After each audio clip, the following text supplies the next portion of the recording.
Mix veg આલુ પરોઠાની recipe બતાવીશ. એના માટે મેં અહીંયા કથરોટ લીધી છે, ચાળણી લીધી છે. અહીંયા હું 4 કપ ભરીને, આ મારા વાટકીનો માપ છે કપનો, એ રીતે 4 કપ ભરીને હું ઘઉંનો લોટ લઉં છું. તમારે વધારે ઓછો કરવો હોય તો કરી શકો છો. આને એક વખત ચાળી લઈશું પહેલાં.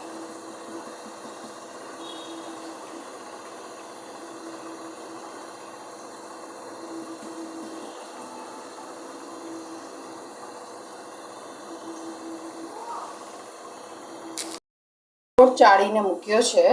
અહીંયા મેં અડધી ચમચી જેટલો અજમો લીધો છે અને હાથથી મસળીને એડ કરી દઈશું. 1 ચમચી જેટલું મીઠું. આમાં હું થોડી કોથમીર પણ એડ કરીશ તો ટેસ્ટ બહુ સરસ આવશે. અને આપણે આને રોટલી જેવો લોટ બાંધવાનો છે. જો તમે બહુ કઠણ લોટ બાંધશો ને તો તમારા પરોઠા ફાટી જશે. બહુ કઠણ લોટ નહીં બાંધવાનો. આપણે રોટલીનો લોટ બાંધીએ છીએ એ રીતે બાંધવાનો. તો હવે આ લોટ બાંધીને હવે આને રેડી કરી દઈશ. લોટ બાંધી દીધો છે. જો આટલો સોફ્ટ હોવો જોઈએ આ રીતનો. હવે આમાં થોડુંક તેલનું મોણ લઈશું.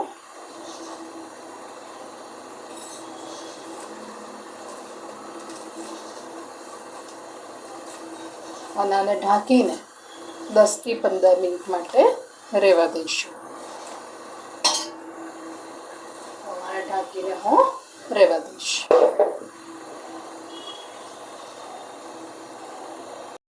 આપણે સ્ટફિંગ કરીશું.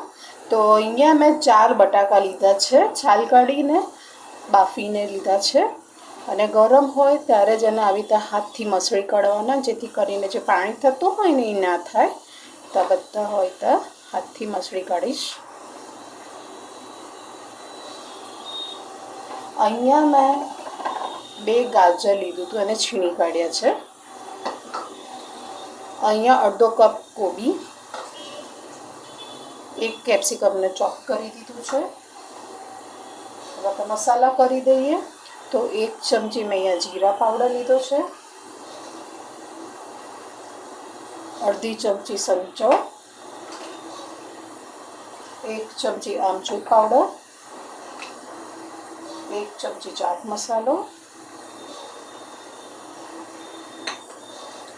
અહીંયા મેં લીલા મરચાં 2 થી 3 ચમચી લીધા છે. તમે તમારા ટેસ્ટ પ્રમાણે લઈ શકો છો. 1 ચમચી લાલ મરચું. અહીંયા 1 ચમચી હું કસૂરી મેથી પણ એડ કરું છું. આપણે ચાટ મસાલો અને આમચૂર પાવડર ને બધું નાખ્યું છે તો મીઠું અડધી ચમચી જ એડ કરી દઈશ અને બધું મિક્સ કરી દઈશું.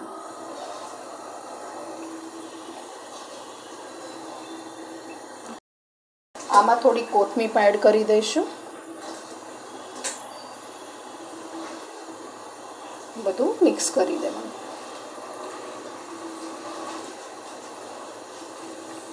આ લગભગ તમારે 10 થી 12 જેટલા સ્ટફ પરોઠા બનીને રેડી થશે. પછી તો તમે કેટલી સાઇઝના કરો છો એ પ્રમાણે હોય છે.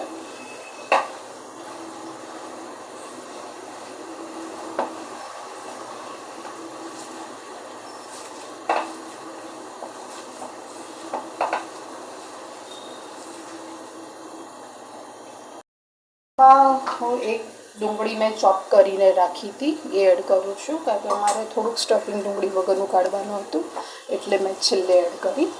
તમે ડુંગળી ના ખાતા તો તમે સ્કીપ કરી શકો છો. એની જગ્યાએ કોથમીર અને કોબીજ વધારે લઈ લેવાની. લીંબુઆ પાડીને રેડી રાખ્યા છે. તો આપણે આને પહેલાં પાણી લઈશું.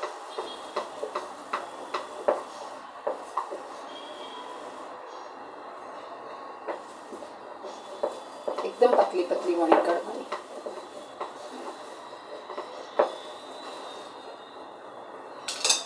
હવે આ એક મેં ડબ્બો લીધો છે, એનાથી હું ગોળ શેપ આપીશ.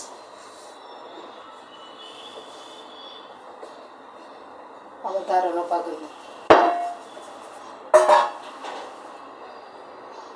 જો આ રીતે બીજી આવી રીતે કરીને રાખીશ. એવી રીતે જ બીજી વણી કાઢવાની.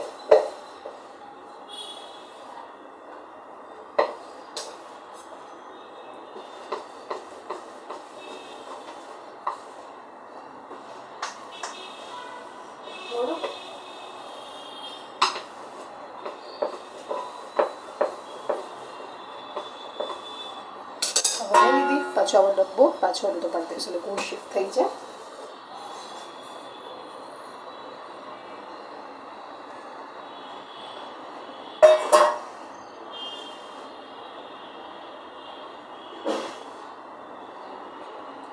હવે સ્ટફિંગ લઈશું એને તો સ્પ્રેડ કરી દેવાનું.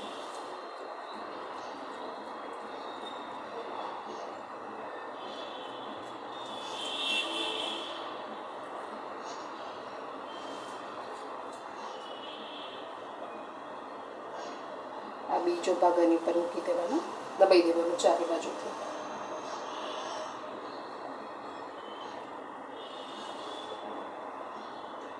પછી મારી પાસે આ નાની વાટકી છે એનાથી દબાઈ દેવાનું એટલે વધારાનો ભાગ નીકળી જાય.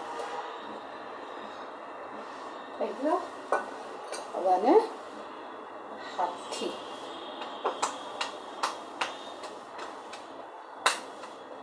કરી દેવાનું એટલે ચારે બાજુ થઈ જાય. જો થઈ ગયું.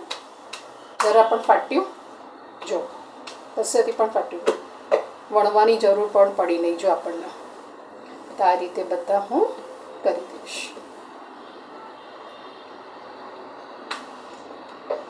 થઈ ગયું ને, કશે પણ લાગે છે?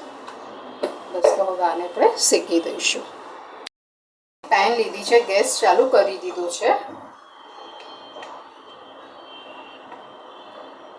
અને આપણે બે બાજુથી બ્રાઉન થાય ત્યાં સુધી એને શેકીશું. મીડિયમ ફ્લેમ પર કરવાનું છે. હવે બીજી બાજુ પણ પલટાઈ દઈશું.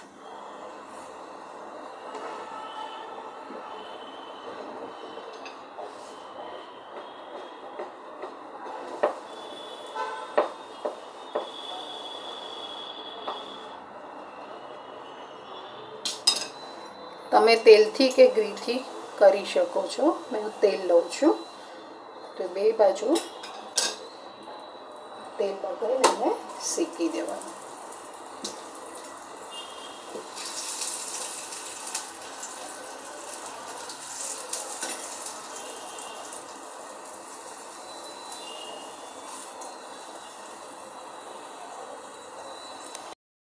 ડાર્ક સ્પોટ્સ આવે ત્યાં સુધી શેકવાનું. તો બે બાજુ શેકાઈ ગયા છે જો તમે જોઈ શકો છો.